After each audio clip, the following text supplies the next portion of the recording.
Dear students, अस्सलाम वालेकुम। आज का जो हमारा टॉपिक है वो है Archimedean property of real numbers. Archimedean property of real numbers. हमने सुप्रीमम पढ़ा, इन्फिमम पढ़ा, उसके बाद हमने कंप्लीटनेस प्रॉपर्टी पढ़ी।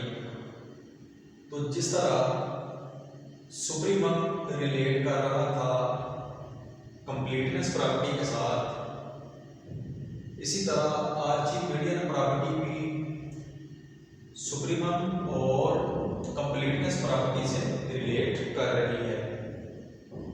तो सबसे पहले हम देखते हैं इसकी डेफिनेशन क्या है। तो चलते हैं हम अपनी डेफिनेशन की जानिब। डेफिनेशन है कि इसकी कि आर्चिमीडियन प्रॉपर्टी स्टेट्स दैट, कैसे डिफाइन किया जा रहा है? Archimedean property states that if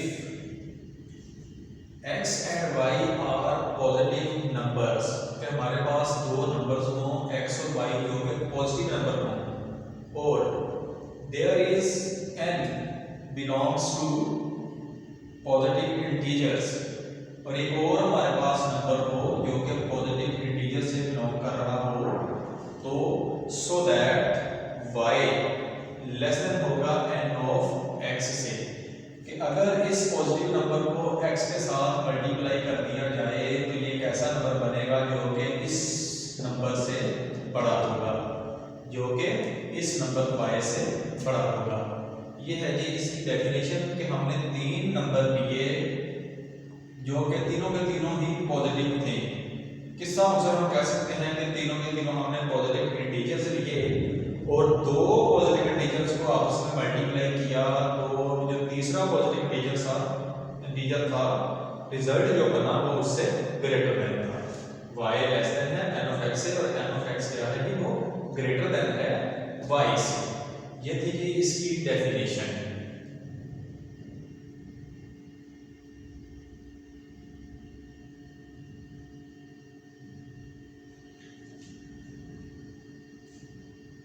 अब हम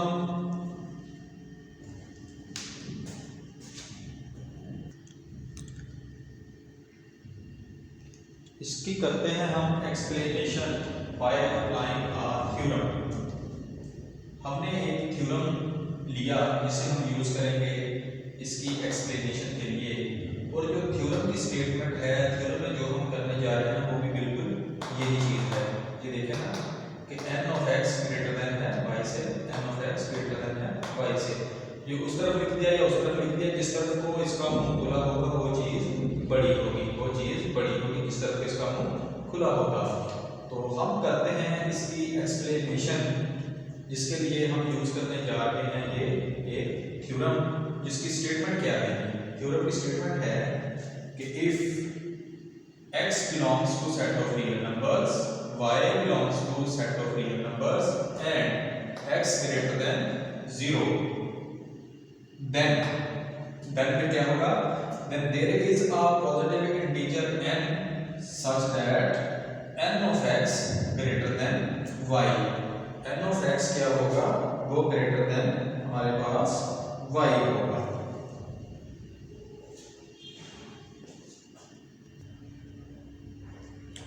तो जी स्टूडेंट्स, हमने जो हमारी स्टेटमेंट थी कि क्या है जी कि x और y जो हैं बिलोंग्स कर रहे हैं रियल नंबर से और पॉजिटिव भी हैं, और हमने एक इंटीजर लिया n, पॉजिटिव इंटीजर, तो n of x greater then y के है।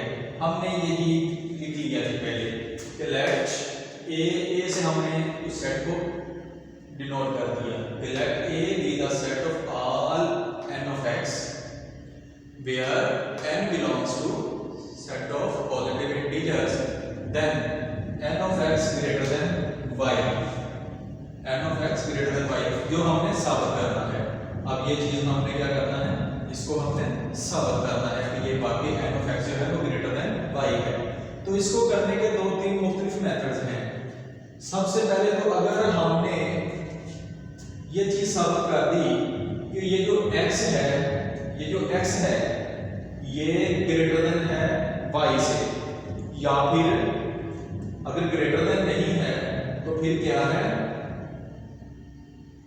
इक्वल है y के, तो फिर भी कर सकते हैं कि n कोई नंबर आएगा तो x से मल्टीप्लाई हो रहा है। लेकिन अगर ऐसा हो जाए कि x भी 1 ले लिया जाए, y भी 1 ले लिया जाए और n भी 1 ही ले लिया जाए, क्योंकि तीनों के तीनों पॉजिटिव इंटीजर्स हैं, तो फिर हमारी बात रॉन्ग साबित हो जाएगी। तो नेगेटिव वाला हम ले नहीं सकते क्योंकि तीनों के तीनों पॉजिटिव नंबर हैं हमारे पास। तो हमने अगर ये चीज साबित करने में हम कामयाब हो गए कि या तो ये तीनों डिफर हैं और डिफर होने के साथ साथ ये जो x है, ये जो x है ये y से ग्रेटर है, तो फिर ये चीज साबित हो सकती है। लेकिन हम क्या करेंगे, इसको 1 रखा, इसको 2 रखा, इसको 2 किया, इसको 3 किया, ऐसे चलते चलेंगे, ये बहुत लंबा प्रोसेस बन जाएगा।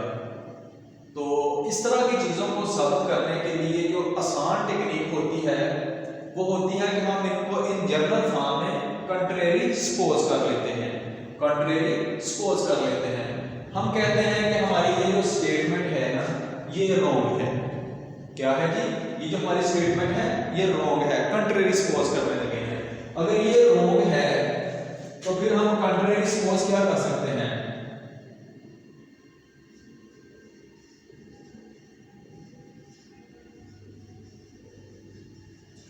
हमने कंट्रेरी सपोज किया अगर ये स्टेटमेंट हमारी रॉन्ग है तो फिर अगर ये ग्रेटर देन नहीं है, n of x greater than नहीं है y से, तो फिर दो पॉसिबिलिटी है हमारे पास।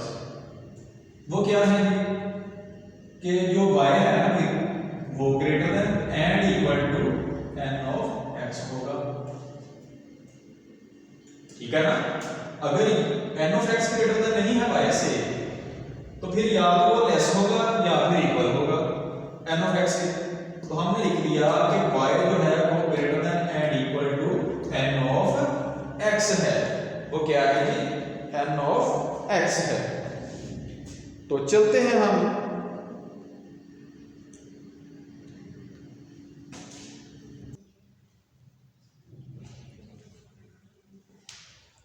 एक नई टेक्निक की जानिब कि जिससे हम इसको आसानी से और जल्दी से साबित कर लेंगे कि ये क्या है, ये चीज हमारी रॉन्ग है। तो प्रोसेस स्टार्ट करते हैं। हमने कह दिया कि अगर y greater than equal to है n ऑफ x से, तो ये सोप की प्रॉपर्टी यूज हो रही है। तो फिर इस प्रॉपर्टी क्वेश्चन 2 में क्या बता रही है, from question 2 y is soap, y क्या है, सोप है या लीस्ट अपर बाउंड है। तो जो हमारी थ्योरम की स्टेटमेंट थी उसमें हमने देखा कि ये चीज पड़ी हुई है। क्या चीज पड़ी हुई है कि x ग्रेटर देन 0 है। तो अगर हम इसी को यूज करें यहां पर इंप्लाइज x ग्रेटर देन 0 से, अगर x ग्रेटर देन है 0 से तो फिर क्या हमारे पास रिजल्ट आने जा रहा है, फिर एक रिजल्ट तो हमारे पास ये आएगा, हमने क्या किया कि दोनों तरफ माइनस से मल्टीप्लाई कर दिया, तो फिर माइनस x जो होगा वो लेस देन होगा 0 से। कर सकते हैं ना आसानी से चीज, अगर x ग्रेटर देन है 0 से तो माइनस x जो होगा वो लेस देन 0 होगा। ये पिछली टेक्निक से हम यूज कर रहे हैं। और अब हमारे पास एक और पॉजिटिव नंबर क्या है जी, अल्फा, पॉजिटिव नंबर है अल्फा। यहां पे था कि n ऑफ x जो है वो ग्रेटर देन है y से।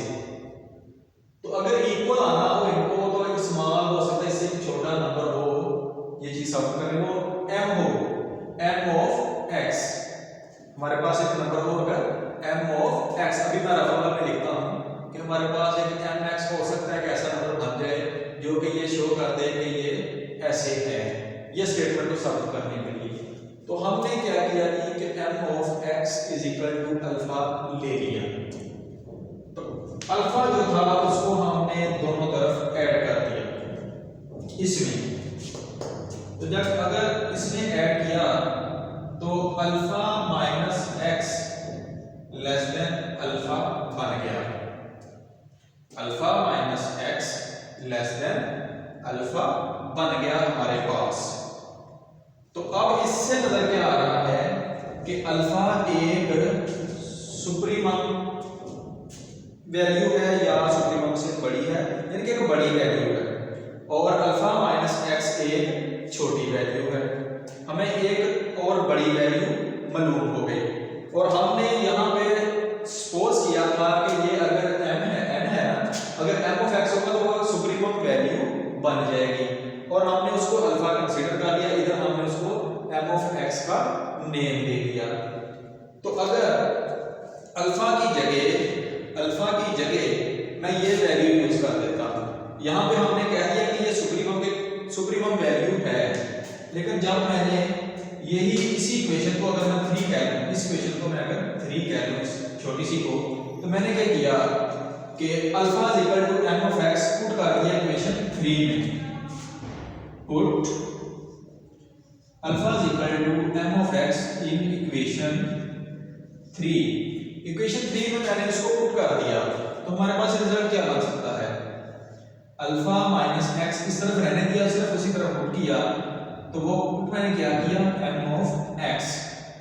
अगर मैंने m ऑफ x पुट किया है तो इंप्लाइज के क्या बना, इस अल्फा को मैं यहीं पे रहने देता हूँ, इसको दूसरी तरफ मूव करवा देता हूँ, तो हमारे पास क्या बन जाएगा, alpha less than x plus m of x। Alpha less than, इसको यूज करते हुए alpha less than x plus m of x, और फिर इंप्लाइज यहां से मैंने काम ले लिया m प्लस 1 को इनटू x आ गया। अगर मैं पहले अल्फा लिख लेता हूं, alpha less than implies use कर रहा हूं, तो m प्लस 1 ऑफ x, ये चीज हमारे पास बन गई। तो हमने तो कहा था कि ये सुप वैल्यू है, greater than and equal to value है, लेकिन इससे भी बड़ी वैल्यू हमें मालूम हो गई m प्लस 1 ऑफ x, जो कि इस अल्फा से भी ग्रेटर देन है। तो हम तो यहां तक ये कर चुके थे कि ये सबसे बड़ी वैल्यू है, और इस तरफ मैंने इसकी रिप्रेजेंटेशन शो कर भी दी थी कि ये अगर ये हो सकते तो ये उसकी इक्वल बनेगी, लेकिन इससे भी बड़ी वैल्यू हमें मालूम हो गई। तो जब हम जिसको कहें कि ये सबसे बड़ी वैल्यू है, लेकिन उससे भी बड़ी एक वैल्यू हमें मालूम हो जाए, तो हम कहते हैं कि हमारी जो सपोजिशन है वो रॉन्ग है। और अब अगर ये हमारी सपोजिशन रॉन्ग है, तो फिर इसका मतलब है कि ये जो हमारी स्टेटमेंट है यही ठीक थी। हमने कहा था ये रॉन्ग है, तो फिर अगर ये रॉन्ग थी तो फिर ये ठीक होनी चाहिए थी, लेकिन जब हम इसको लेकर अगर वर्क करना हमने स्टार्ट किया, तो आगे जाकर पता चला कि जो हमने कहा है ठीक है वो असल में गलत है। तो अगर ये गलत है तो फिर ये ठीक है। तो हम नीचे लिख सकते हैं कि our supposition is wrong, our supposition is wrong. चलो मैं इसको रेज कर देता हूं, ये तो आपको समझाने के लिए मैंने लिखा था। तो हमारी जो स्टेटमेंट बनी है तो इसके मुताबिक आवर सपोजिशन हम कह सकते हैं, यहां पे मैं लिख लेता हूं छोटा सा, our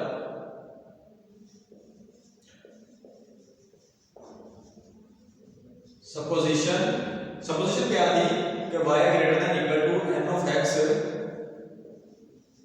is wrong, hence n of x greater than y, hence n of x nx greater than y। अगर हमारी सपोजिशन ये वाली रॉन्ग है तो फिर ये बात ठीक होगी। तो थैंक यू वेरी मच, अस्सलाम वालेकुम।